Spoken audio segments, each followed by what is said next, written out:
Olá, queridos irmãos. Hoje estamos aqui para estudar nossa lição 3 da Revista Nova. Estamos falando sobre a vida de Paulo, sobre o ministério, sobre os ensinamentos de Paulo. E hoje vamos para a lição 3. Nosso texto se encontra lá em Efésios, capítulo 2.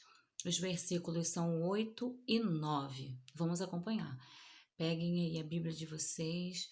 Façam as anotações que forem precisas, mas não vamos deixar de estudar, não vamos deixar de participar da nossa EBD interativa, nossa EBD agora, nesse momento em que estamos um pouco longe, assim, um pouco distante, mas estamos ainda fazendo as lições, os professores estão se esmerando, estão estudando para entregar a lição para vocês o mais fácil possível, que vocês possam aprender, que vocês possam aproveitar esse momento e essa oportunidade. Vamos lá, vamos à leitura da Bíblia. Efésios, capítulo 2, versículos 8 e 9, diz assim: Pois vocês são salvos pela graça, por meio da fé. Isso não vem de vocês, é dom de Deus, não por obras, para que ninguém se glorie. Paulo começa a falar a respeito disso e há uma dificuldade muito grande de entendimento. E a dificuldade da gente mesmo, né, nos dias de hoje, com tanto estudo, com tanta escola dominical, conseguir entender essa diferença da lei e da graça. A lei é de Deus, claro que a lei é de Deus, mas a lei foi estipulada por um momento certo, por uma situação em que o povo precisava estar atento ao que era certo, ao que era errado. Então Deus deu a lei. Deus deu a lei por meio de Moisés. Quando Moisés subiu um monte para falar com Deus, e ele desceu com as tábuas da lei.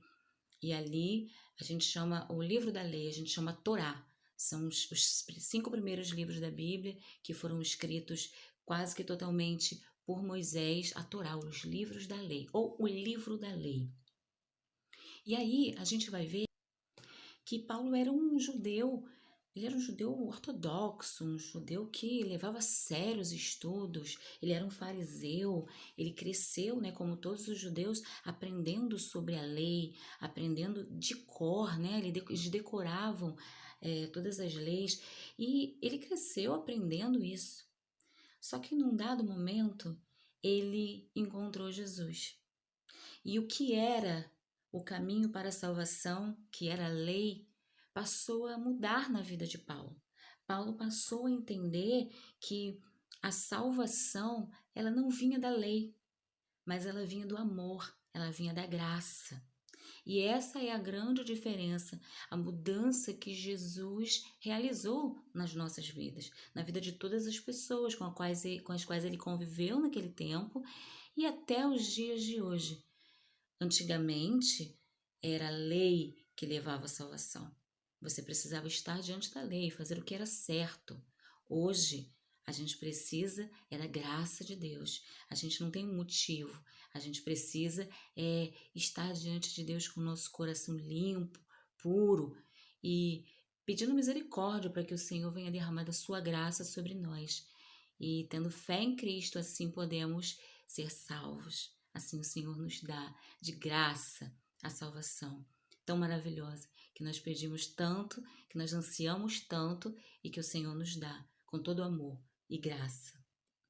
Ao contrário disso, Paulo começou a combater a questão da lei nos exemplos da religiosidade.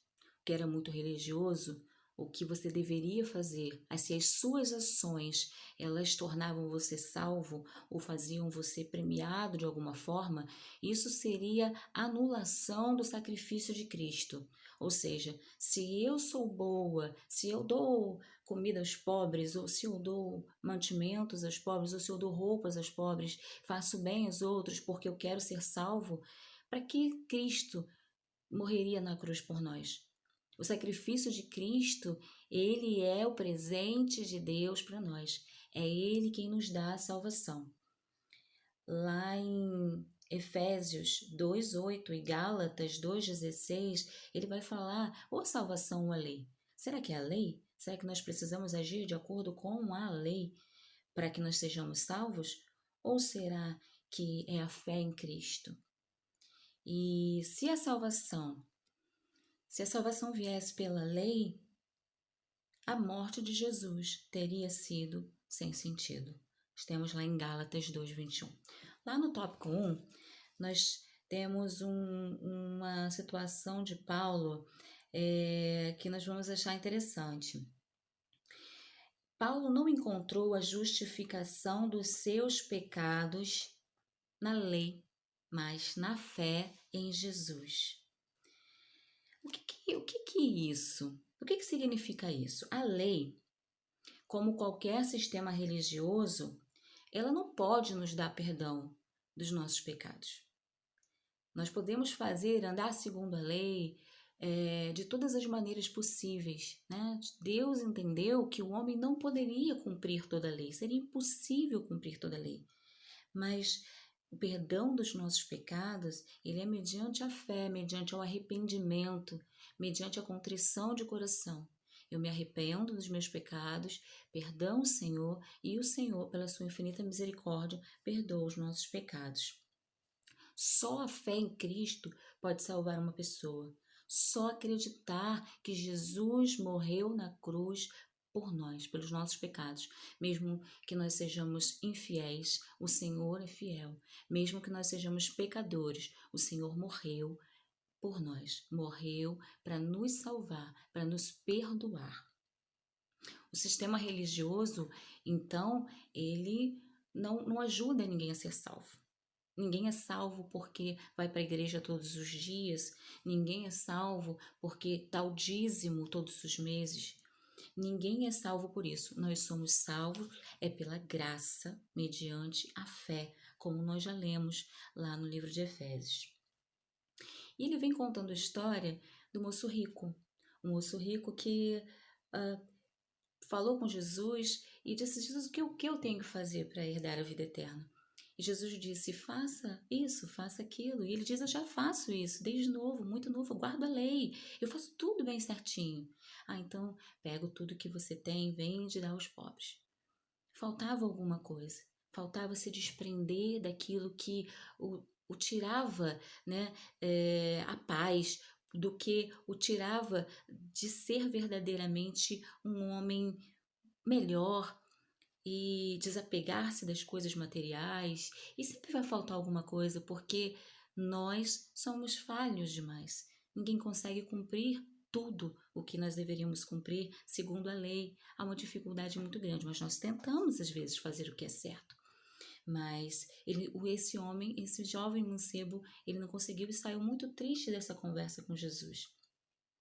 Só que quando Jesus morreu na cruz, esse sacrifício dele, ele transformou a necessidade de se realizar toda a lei, ele se transformou em dádiva, em um presente para nós.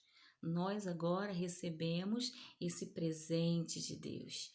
Nós recebemos algo que nós não conseguiríamos sozinhos, através de nenhum rito, de graça, como um presente nas nossas mãos. Lá no tópico 2, ele vai dizer que Cristo é o fim da lei. A religião legalista, seja dos fariseus ou das seitas atuais, que nos enchem de regra, enfatiza o que a pessoa deve fazer. Só que o Evangelho de Jesus, que foi pregado por Paulo, ele enfatiza o que Deus fez. Olha a diferença. Hoje em dia, muitas igrejas falam assim que nós temos que fazer, nós devemos agir. Só que o que nós devemos enfatizar, prestar bastante atenção e pregar e falar a todos os cantos do mundo, é exatamente o que Jesus fez, o que Deus fez através de Jesus, a sua morte na cruz, o que ele fez por nós. E por isso hoje somos salvos, por isso hoje somos filhos de Deus, somos cordeiros com Cristo, vamos um dia para a glória com Ele, porque Ele fez, não pelo que nós fizemos. Portanto, meus irmãos, Deus já fez tudo, Jesus já fez tudo. Não há nada que nós possamos fazer para ser salvos. A lei era provisória, mas a graça é eterna, né? E aí nós vemos lá, ainda continuando, terminando aí o tópico 2, ele diz que o evangelho do reino substitui a lei, né? E a gente fala que a lei era provisória, era algo lá de Gênesis, lá da Torá. Ela foi um aio para nos conduzir, né? Já houve uma pregação do pastor falando a respeito disso, e nós que somos pedagogos, também falamos, já aprendemos sobre isso na faculdade. E o que são os aios? Os aios eram os escravos que ensinavam, né, que eram responsáveis pela educação dos pequenos, educação das crianças. E aí ele vem dizer que a lei não pode salvar. A lei não pode salvar, não tem esse poder de salvar. Cristo tem. A lei é o pedagogo, é o pedagogo, é o aio que nos conduziu a Cristo. Ela nos conduziu a Cristo. Agora não é o tempo da lei, agora é o tempo da graça. Aleluia. Lá no tópico 3, a gente vai falar sobre salvos pela graça. Nós somos salvos pela graça por meio da fé e não pela fé. Nós entendemos isso, às vezes, de um modo errado. Nós não somos salvos pela fé. Nós que temos fé em Jesus somos salvos. Não, não. Não é pelo que nós fazemos, é pelo que Cristo fez, pelo que Cristo faz, pela graça dele que é imensa sobre nós. E nós somos salvos pela graça por meio da fé. Aleluias, né? Isso não vem de nós, isso é um dom de Deus, é um presente de Deus para nós. E lá em João, é bom nós lembrarmos disso sempre. Em João 3,27 diz assim: o homem não pode receber coisa alguma se não for dada do céu.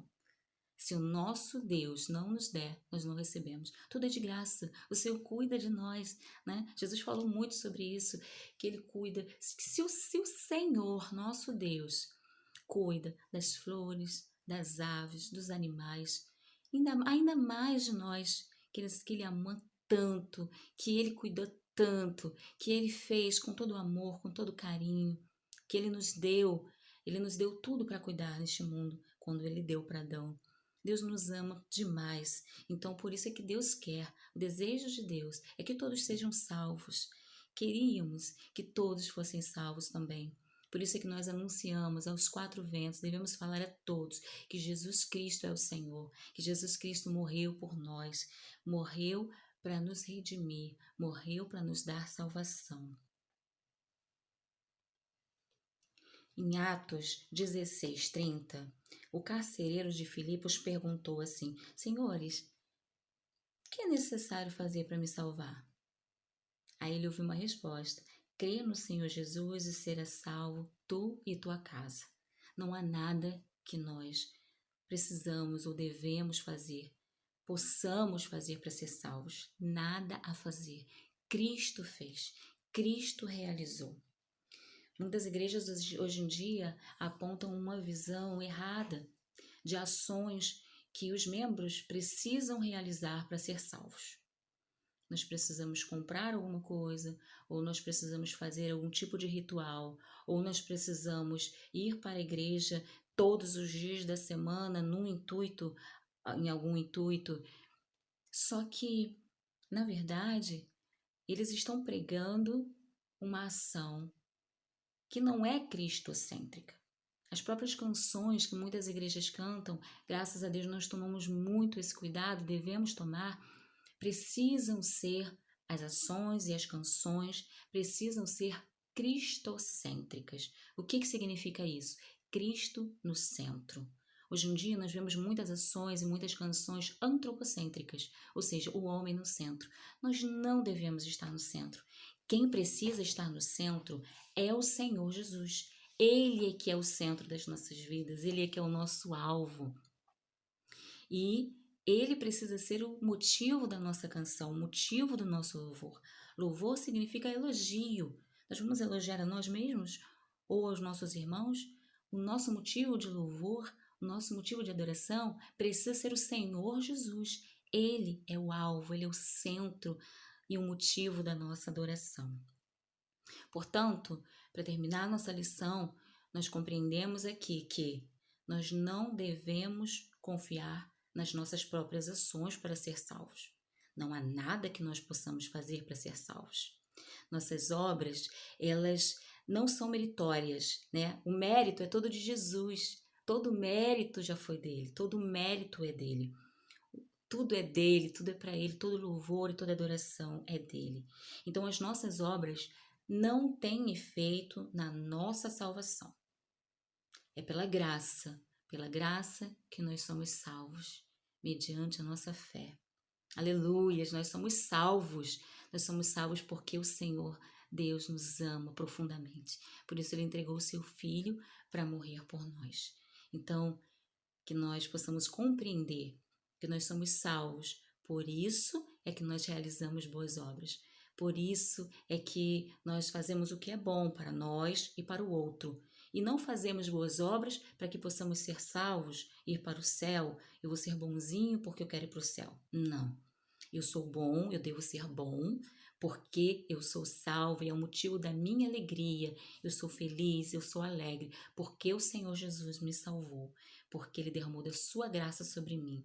Amém? Meus irmãos, que vocês possam estudar, que nós possamos estar atentos à nossa escola dominical, que Deus possa abençoar as nossas vidas, as nossas famílias, nos cobrir com o seu sangue precioso, que nós possamos estar guardados nos nossos lares e que em breve possamos estar de volta na casa do Senhor, adorando seu nome juntos, como o corpo de Cristo.